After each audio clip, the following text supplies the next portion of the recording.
নমস্কার, আমি বেবী দাস। আজ যে কবিতাটি আমি উপস্থাপনা করব সেটি আমার লেখা। কবিতার নাম ওরা কারা।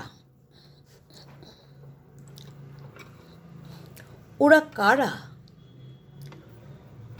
ওদের মানুষ বলবো, পুরুষ বলবো, না জানোয়ার? মানুষ হলে এ কাজ ওরা করতে পারতো না। জানোয়ার হলে তো নয়ই। জানোয়ার পেটের ক্ষুধা মেটায়, দেহের নয়। ওরা তো জানোয়ারও নয়, পুরুষও নয়। ওরা পুরুষদের লজ্জা, জানোয়ারদেরও লজ্জা।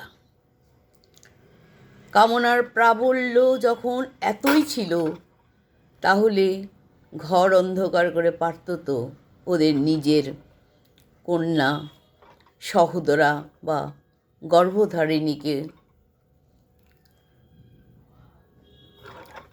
ওদের পৈশাসিক উন্মাদনায় এক বাবা মায়ের কন্যাকে কেন তাদের বুক থেকে নিশ্চিংসভাবে কেড়ে নিল? কি অপরাধ করেছিল সে? ওরা একটি জাতীয় সম্পদ নষ্ট করেছে। ওদের জন্য মৃত্যুদণ্ডও যথেষ্ট নয়, ফাঁসি বা জেল তো নয়ই। ওদের যে এজলাসে বিচার হবে, সেখানে সারা পৃথিবীর মানুষ বিচারকের কাছে অনুরোধ করুক, মাই লর্ড,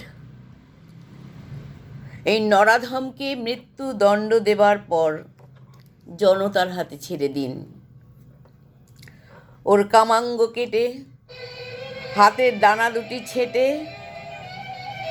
পুরুষেরা ওদের মুখে শিবাম্বু ঢেলে দিক। ওকে এই নিরীহ মেয়েটির মতো নিশ্চিংসভাবে তিল তিল করে যন্ত্রণা দিয়ে মারার অনুমতি দিন। 10 লাখ, কোটি কোটি টাকা এর ক্ষতিপূরণ হয় না। বার করতে হবে যে ওরা কারা। নমস্কার।